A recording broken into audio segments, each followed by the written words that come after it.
Hi Mary, thank you for joining me on the podcast. How are you doing? I'm good. How are you? All right, thank you. It's great to have you on. We've been organising this for a bit, haven't we? So, Yeah, I'm excited. same here. So let's go back to the start then. What was your childhood like? Oh, Jesus. I think overall I had a good childhood. Um, I think I had my own struggles. I was quite a challenging child, let's say. Um, which, I didn't like school or anything like that. But in terms of like family life and all of that, I've got mainly positive memories. Yeah, that's good then. Yeah, you were your dad's a famous singer out of the Mock Turtles, and your uncle Steve Coogan, like a comedy legend, an acting legend. When was the moment you knew like you had these famous family members? Um, it's a tough one because like they've been in the industry since before I was born, so it was like um I don't know any different. But I think I really fully understood when I went to like I knew Steve was on Alan Partridge and doing all that kind of stuff. But I think I finally realized, wow, this guy's pretty important when I went to a premiere and it was Around the World in 80 Days, which wasn't a great film, but it had Jackie Chan in it. And I went to the premiere and we were like hanging out with Jackie Chan, and I was like, what is life? Did it feel any different to anybody else's childhood that you knew? I don't know. Like, I guess when I was kind of growing up, I had the benefit of going to Steve's house in the summertime because he lived in this lovely house in Brighton. And I'd bring friends along with me. And they were always like, "Oh my God, this is amazing. Like I wish I had a famous uncle and all that." Um, but I don't know, like I don't think I look at it in that way where I'm like I compare to other people. It's just always been the norm, and yeah, I feel super lucky that I've had all of those benefits growing up. Yeah, like it's all that you've known kind of thing. Yeah, yeah. Like growing up as a child of a famous person or like your uncle as well, if you did you ever feel like if you ever did anything, it'd be in the press, like Steve Coogan's niece, whatever. You know what I mean? Yeah, I mean, well, there have been a few articles. Unfortunately, I was um I was filming for this sitcom a few years ago that was like it was on Comedy Central online, so it was like an online sitcom. And I was in it with Les Dawson's daughter she's called Charlotte Dawson, and she's like a similar age to me. And we were taking a break from filming, and the paps were there, so they took all these pictures of us, and it ended up in the Daily Mail. And the headline was like Les Dawson's daughter and Steve Coogan's niece. It's like all in the genes and all this. And I was mortified because I hate the Daily Mail. Um, so that there definitely has been instances of sort of news articles where it's like Steve Coogan's niece, which isn't always a positive thing. I've always been very wary of the press anyway. Like I've had it drilled into me since I was a child. Like you don't trust the press. Just don't engage with them because it's so easy for them to manipulate things and take things out of context and twist things. So I just try not to engage with it at all, really. We'll get on to like your music and acting and stuff soon, but when I was doing some research on you, I saw an article where you'd worked on a music video and it said like niece following in the footsteps of famous uncle. Did you always think you'd be compared, there'd be comparisons and stuff? I really hated, like, I wanted to make a name for myself, like, without, everything was always, oh, Steve Coogan's niece, Steve Coogan's niece. And it was, I didn't like that. But on the flip side, I probably wouldn't have had that kind of exposure if it wasn't for the fact that I'm Steve Coogan's niece. So it's like a positive and a negative at the same time. But um, Yeah, it's just always been one of those things. It was always going to be mentioned, if I was in the acting industry or like the music industry, that I already had those existing connections. But yeah, I never really liked it. Yeah, I can imagine. But like, do you like your dad and uncle's work? Like, obviously, it's different for you than a fan's perspective, but do you enjoy it? Yeah, I actually prefer Steve as more of a serious actor. Like, I know he's most famous for Alan Partridge and everything, but I don't know if you've seen the film Philomena. No, I've heard of it. I haven't seen it though. So, like, it's one of my favorite films, and Steve starred in it, and he also co-wrote it and co-produced it. And it's based on a true story about this girl in Ireland who got pregnant and she went to live at a nunnery. And what they used to do, these young girls who would have babies like out of wedlock, the nuns would sell the babies to like rich Americans who would fly over and like. So this was actually a true story, and the real Philomena was at the premiere as well. And Steve in that is just because it's a serious role, and a lot of people don't know that he does serious roles as well. But I think he's a brilliant actor, and I can appreciate his sort of like his talent without thinking he's a family member. And he's like my favorite character of his though. He did a series called Saxondale, and he has a character on that called Keanu Reeves, and it's just hilarious. Like I find myself like coming back to it when I need a laugh because it's just so funny.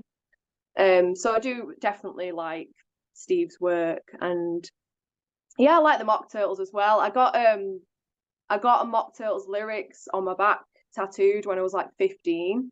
And it was the second tattoo I ever got. And there was like 3 words spelt wrong in the tattoo because I went to some really dodgy place in Whitefield that just used to tattoo kids who just like walk in, they never ask for ID or anything.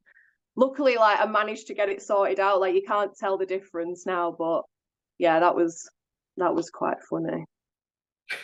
You mentioned Steve's serious roles. He's just played. He did the Jimmy Savile thing where it last year. Then.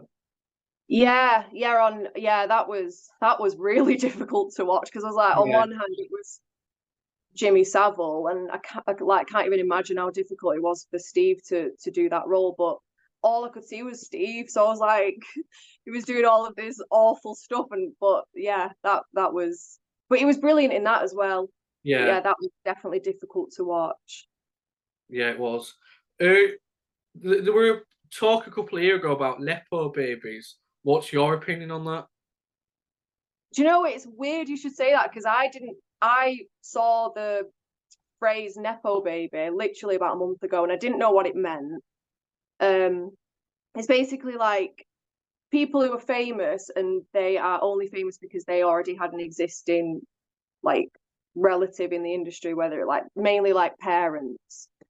Um, and like I'm kind of conflicted on it. I think like I don't see an issue with it. If that's what you want to do and you've got a parent or a relative in that industry and they can give you a hand, I think great.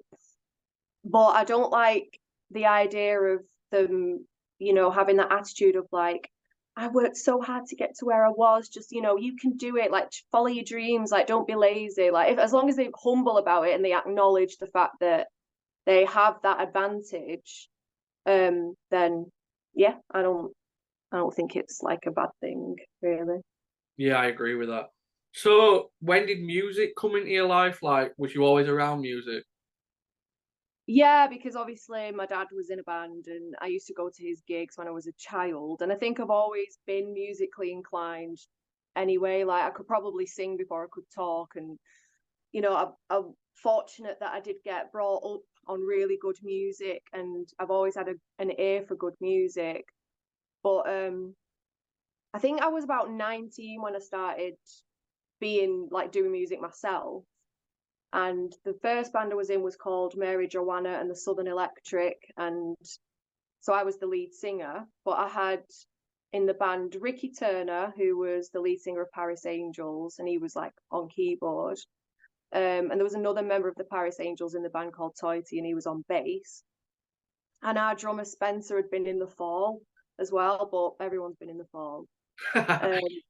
And yeah, Stephen, I had two guitarists, like rhythm and lead guitar, and my ex-partner Stephen was one of the guitarists, and another younger lad called Zach. So I was in a band full of blokes. I never got a word in edgeways, and whenever I said, "Oh, this would be a really good idea," it was like, "Oh, shut up! Like, you're the 19-year-old girl, like you don't get a say in it."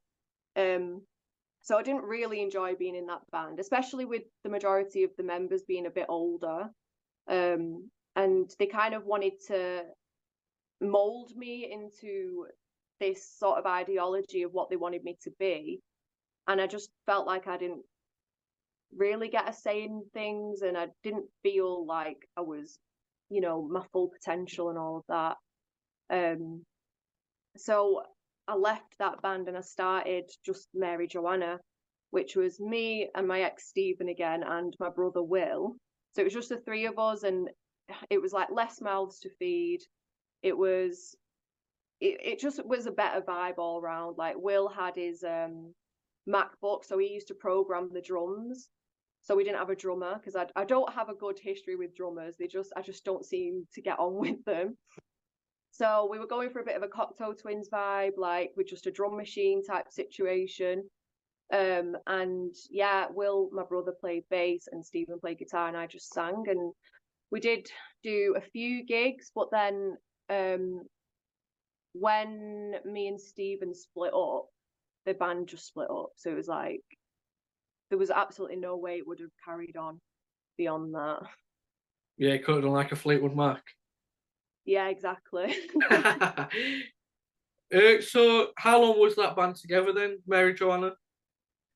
We got together like I want to say 2014, and the band was kind of going. We were mainly gigging, and we did record some tunes as well. I'd say we were only together for about a year, so it wasn't like a super long time. Uh, Unfortunately, your brother Will died, and I send my condolences to you and your family. Um, but you brought an album out after he died. Were them songs like, have you had them songs a while then and then worked on them Yeah, after? yeah. So like, um, I remember not long after my brother died, I was listening to the album on like it wasn't at this point it wasn't on anything, it wasn't on Spotify. I had the MP3s just on like an email or something.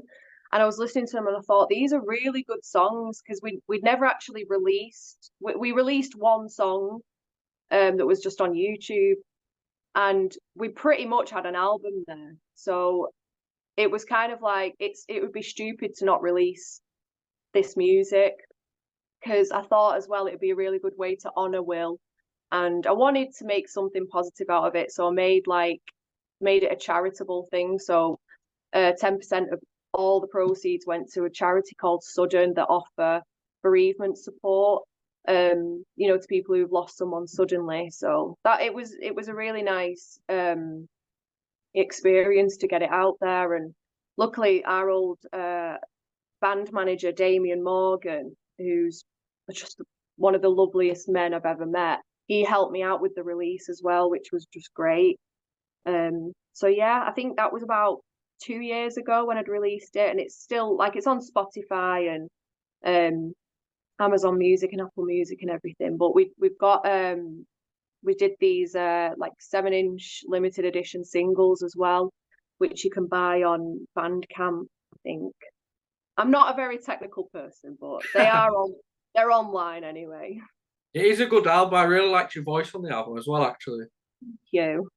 Um, but it must have been mixed emotions releasing the album.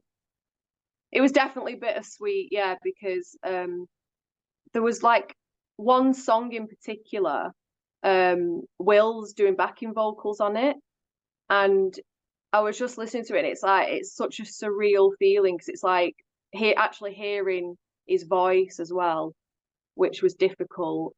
And Will was like in his own right such a talented musician, and he could play everything and he could produce as well. And he did a cover of Pink Floyd's Fearless, and he just played all the instruments on it. He did the singing, all the harmonies, and then he programmed everything and produced it and recorded it. And then he sent it to Steve, and Steve was just like, "This is genius! It's amazing."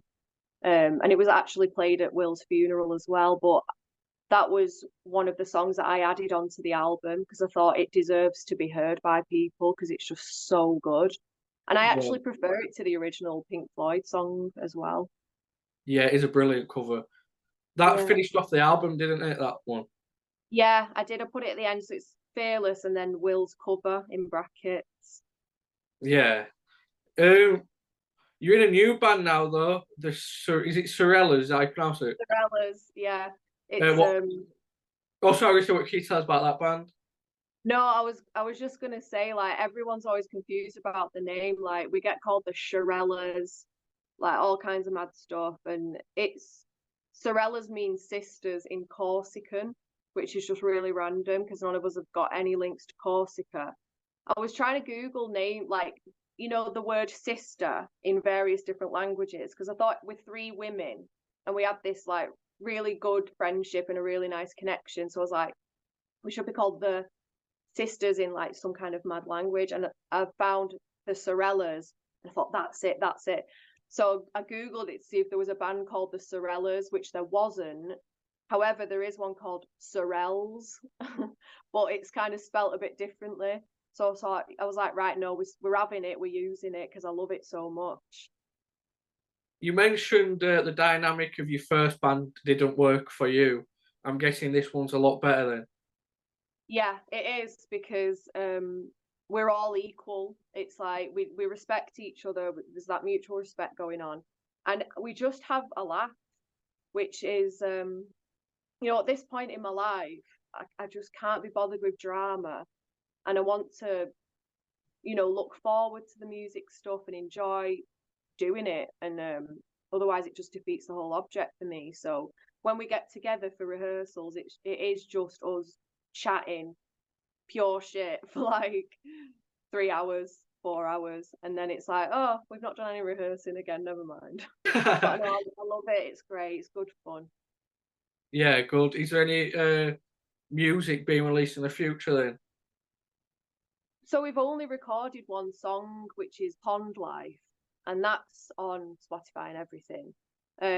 Which I recorded that myself in my kitchen because I've got I used to do a radio presenting from my house, and I got this good Rode microphone. So I was like, downloaded this software, this recording software. I've never done it before in my life, and I've just kind of taught myself how to do it. So I don't think I did too badly, especially because it's been played on BBC Introducing twice, which is so nice because I'm like, not only is that our song that we wrote and everything, but we produced that ourselves, we recorded it, and it's nice to not have to rely on other people for that kind of stuff. But in terms of recording more music, it's definitely in the pipeline. We've just not got around to it yet. But we've got some gigs coming up over the summer, so we're going to kind of get these gigs out of the way and then crack down and record some more songs. Have the gigs been announced yet, or are you not allowed to say about them? Yeah, well, yes. With it kind of not been announced yet, but we're going to be playing Bolton Food and Drink Festival in August, and then there's a few more, but I couldn't tell you what they are, but they're like kind of festival things. So yeah, should be good. Yeah, nice one. So I just want to talk about your film and TV work. You appeared in Northern Soul. What was that like? That was really good. That was like my first proper like being on a film set, being in a sort of feature film. However, my role is so small that if you blink, you'll miss me. But despite that, I still enjoyed. I think I'm credited as undercover girl, Yeah, yeah. which I was just a glorified extra basically. But no, it was still. I still enjoyed it though. You worked with Steve on that. Did that help working with somebody you knew? I don't think I saw Steve at all, like when I was filming, because I think I was in a scene where it's like outside of a nightclub, like the Yeah, twist, like it's a Northern Soul nightclub. I can't remember what it's called, but Wigan Casino. Is that what it's called? it could have been Wigan Casino. I don't know, but I was just filming for the afternoon. There was one tiny little scene outside, and that was it. I didn't even see Steve. Um, but the director, Elaine Constantine's a friend of my dad's and Steve, so um, it was like a bit of a, oh, you two can be in the film, Mary can be in the film, like, you know. Um, but yeah, it's Elaine's a really good. She's a very talented photographer as well as a director. But yeah, that was good fun. It would have been nice to have a bigger part though. It is a great film though. Did you watch it back in that then? Yeah, I did watch it. Yeah, it is good, and I love Northern Soul music anyway, so it was nice to watch it and the dancing as well. Like they were doing like the extras or the dancers, they had to go to Northern Soul dance classes, and I went to a few because at this point, I didn't know what was going to be in the film, and I was just going to be an extra who was dancing. And I am not a very good dancer, so I'm glad that I didn't have to do any of the Northern Soul dancing because it just would have been terrible. You've got a credit for the voice on Alan Partridge's Mid Morning Matters. How did that come about? You know, so like my dad owns a recording studio, so it's like Steve gets my dad to do a lot of the music for Alan Partridge stuff, like some of the radio jingles. And my dad will often bring in like a voice actor or a singer to do these jingles. Um, so I don't know how it came about. Like my dad was like, "Are you free? Like I need you to come down to the studio." I said, "I'm doing something for Steve," and I'm like, "Right, yeah, okay." So the North Norfolk digital one ended up being the main jingle that was like before, like when the adverts happen and like between adverts and stuff on the actual program. Um, so yeah, that was quite funny, but I don't even think I got paid for that. Like I think I'm credited for it, but I don't even think I got paid. Um, Apparently, like there was an app you could download an app at the time that had all of the Alan Partridge jingles on it, and that was on it. But I don't think it's an app anymore, sadly. You had a little role in Fresh Meat as well. What was that like? Again, good. Again, very small part.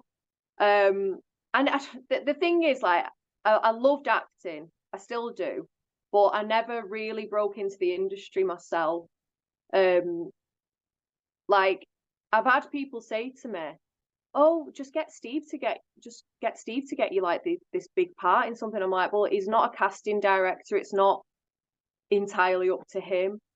Um, and I've had people say to me as well, like, "Oh, I bet it's great that Steve gets you this acting work." And I'm like, "Well, no, like the part that I got on Fresh Meat, there was about 50 people there auditioning for the same part. So if it was a case of them picking me because I'm Steve Coogan's niece, they wouldn't have brought all of these other people in, to audition for the same part. They would have just handed it to me.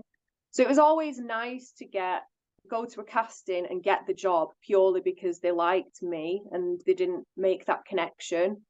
Um, but yeah, I never really got any major big parts on anything. I always had just little parts here and there. I think I had more success doing music videos. Like I've been in so many music videos, um, which I've kind of preferred as well because I love music as well. But again, like nothing like too major. What's it like filming a music video? What's it like? It can be quite boring. It's a lot of waiting around. A lot of bands get very precious about how they look, so they're like, "Yeah, take that one again." And like the music videos I've been in have been quite like I've been in some ropey ones that were just a bit dodgy. But then I've been in some quite high budget, really professional music videos. Um, to be honest, it's a lot of waiting around, a lot of hair and makeup, and it's a long day of filming as well. But it's always nice to see the finished result. Yeah.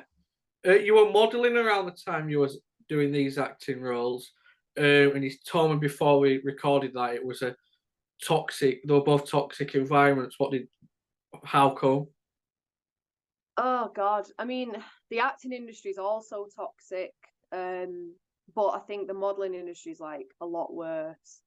I think I was about 13 or 14 when I had my first casting. And because I was such a sensitive child as well, and I didn't respond well to rejection. If I'd went to a casting and I didn't get the job, I started to pick holes in myself and be like, am I not good enough? Like, why did they not pick me? And by 14, I had a full-blown eating disorder and I was bulimic as well. And like the biggest modeling job, like I did a photo shoot for boohoo.com. So that was like, I was modeling the clothes. And I remember like going to one casting when I was about 19, 20 years old, I think I was. And at a casting, you kind of like stood in front of a panel of people, and they were saying things like they objectify you, like they objectify you to the point of like they're talking about you as if you're not in the room, and they're like talking amongst themselves, and they're saying things like her hips are too wide, and just it's just horrible. Like and I still struggle to this day, like with I have body dysmorphia. I have such low self-esteem when it comes to my appearance. And I think even people with like the toughest skin would feel like crap in that kind of industry. So yeah, I'm glad really that I didn't fully break through into the acting industry or the modeling industry, because God knows where I'd be right now, like with my mental health and everything. Horrible, that, isn't it? Yeah, It must have really badly affected a lot of people then over the years.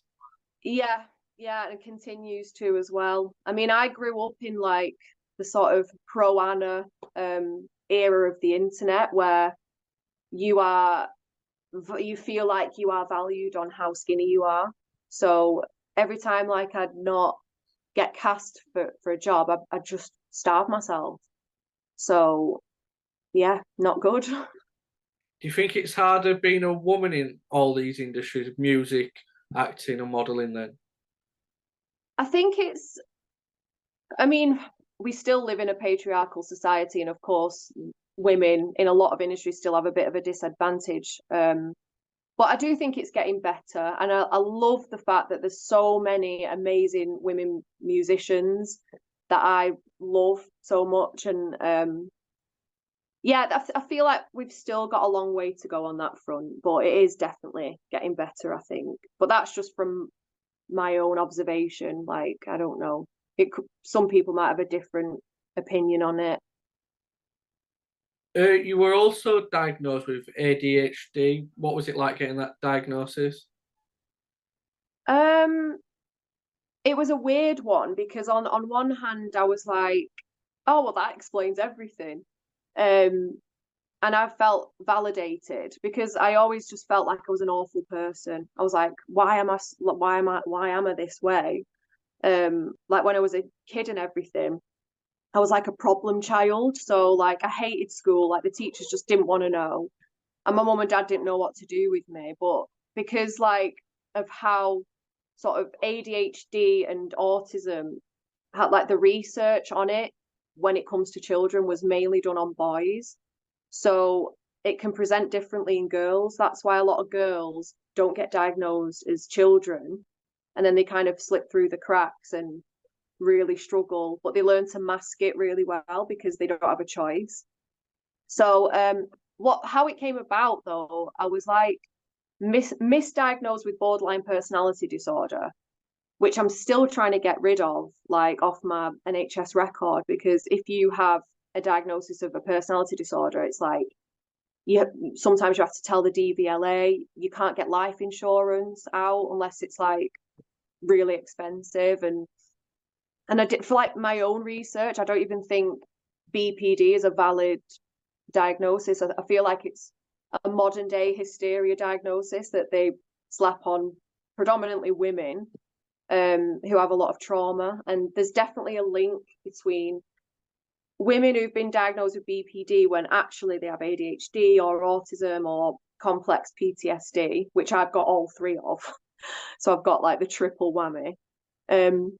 But no, when I got the diagnosis, I felt validated. But then I started grieving a life that I could have had I have got that support early on. Because I just really struggled. Like I just didn't fit in anywhere, and I should have had people sitting with me while I was doing my GCSEs and helping me out. And I'd look around and think, why is everyone just racing through this and I'm still reading this same sentence over and over again and none of it's getting absorbed? And teachers were just awful, like to me in high school. I went to a strict Roman Catholic high school and I spent a lot of time in isolation.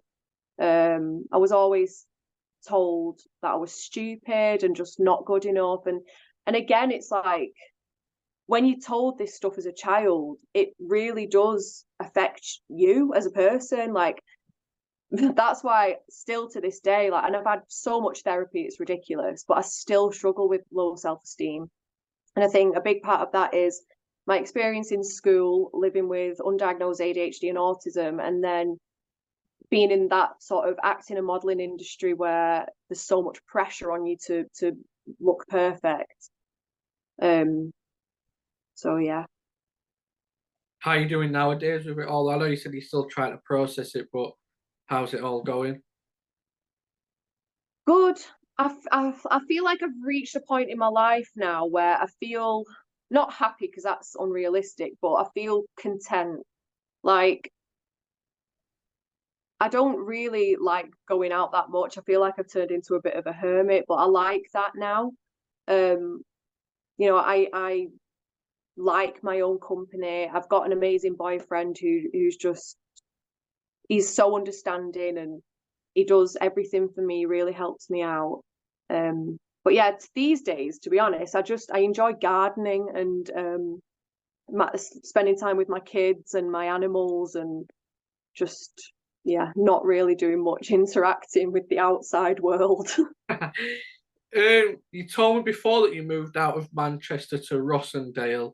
Did that help leaving Manchester? Yes, definitely. I still think that was the best thing I could have done for myself. I was 6 months pregnant when I moved out of Manchester. I was on my own. I was going to be a single mum. I just left a pretty horrible relationship. And I was terrified because I was 23. I didn't know anybody. I felt like I was moving to the other side of the world. And like it was the first time I'd lived independently, like as well.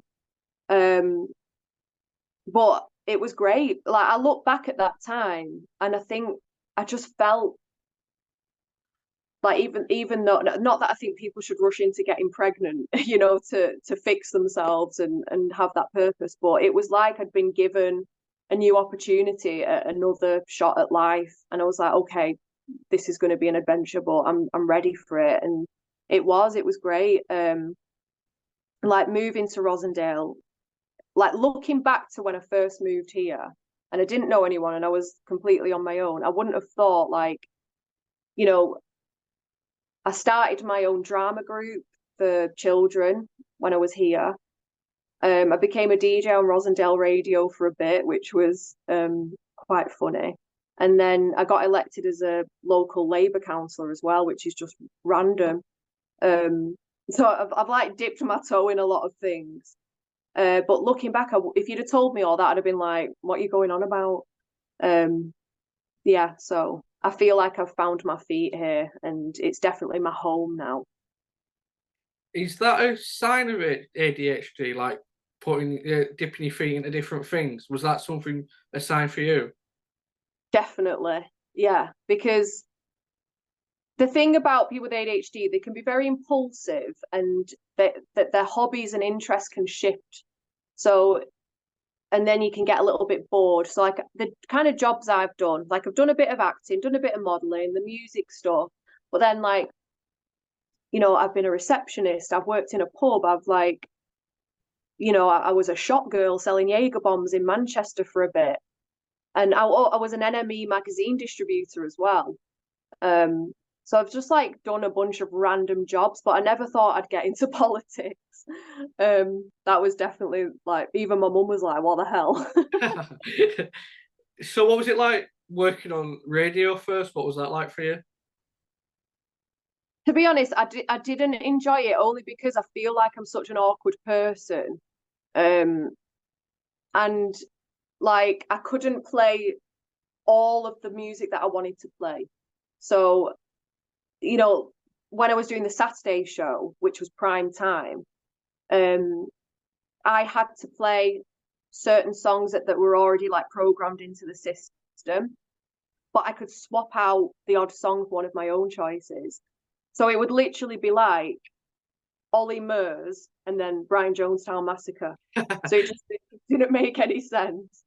And the talking was a bit, I don't know, like I just didn't enjoy the talking side of things. Like I think people who get into radio are good at being a gobshite because they just like like talking like that, and I'm not. So I was very short and sweet and to the point. But then it was like, you know, it was just another experience, like another sort of skill that I learned how to do, and yeah.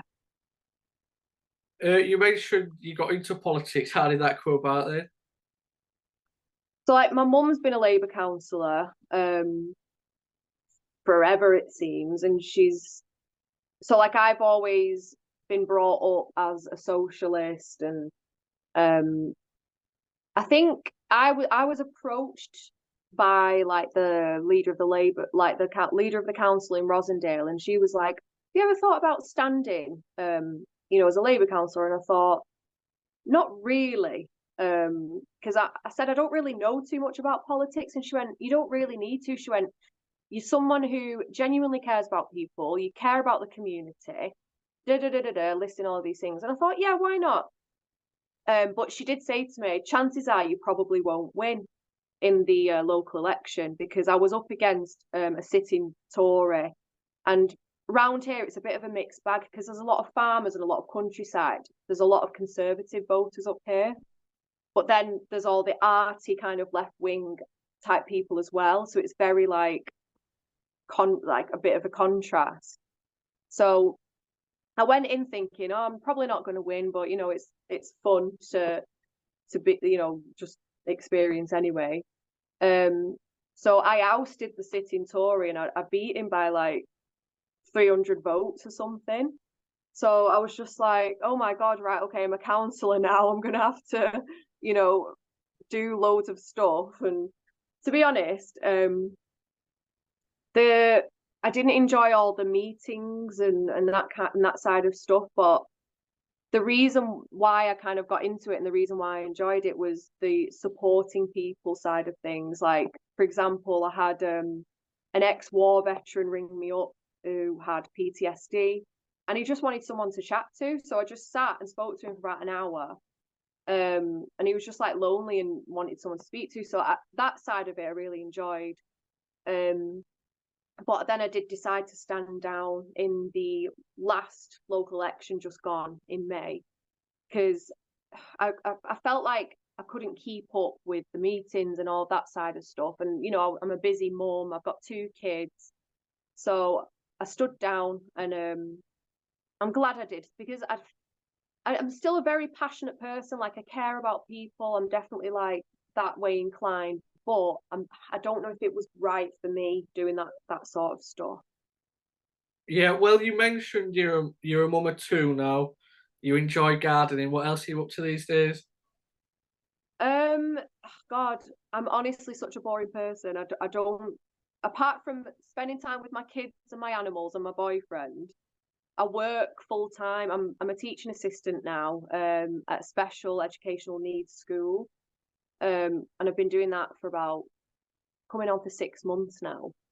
And I absolutely love it. I love it so much. It's like the first job I've had that I feel like I'm good at because being neurodivergent myself, I'm very empathetic and I feel injustice on a really deep level. So I feel like it's the perfect job for me. And I work with kids who are ADHD and autistic as well. So it's perfect. I feel like I blend in really well. It's like as well that experience you had when you were at school of not being treated right. You can Mm. change that and treat these kids right, can't you? Exactly. So like that's partly how I got into it as well. Because I wanted to do something like youth work, working with kids with mental health problems and stuff. And my boyfriend Thomas, he's a teacher, and he was like, "Why don't you become a teaching assistant?" And I thought, "Nah, I'm not doing that." But I decided to go for it, and I'm so glad I did because, like you say, it gives you that drive to sort of not let the kids that you support have a similar experience, you know, to what I experienced in school. Because I definitely feel like the education system failed me in a big way. Um, and it's just made me more empathetic towards, you know, other young people going through the same sort of stuff that I did as a child. Yeah, it does sound like a rewarding job to be doing. Yeah, it definitely is. So, is there anything else you'd like to mention or talk about before we finish? I honestly can't. I feel like I've just told you my life story. No, I can't think of anything. I'm just, yeah, things are good at the minute, and I feel like I'm a lot happier now, and I've found my feet, I've found my niche, I've found like what works for me and what I enjoy, and it's good. Yeah, I'm glad to hear that you're doing well now. And even though there were horrible experiences in you like at school and then acting and modelling, at least it's give you some life lessons as well later on in it. Yeah, definitely. And like, I just hope that my daughter doesn't turn around one day and's like, I want to be an actress. I'll be like, oh no. Well, I've always said, as long as she's not a tourist, she can be anything she wants to be. well, Mary, thank you for that. It's been great to talk to you, and I've really enjoyed it. Thank you. It's nice to talk to you as well.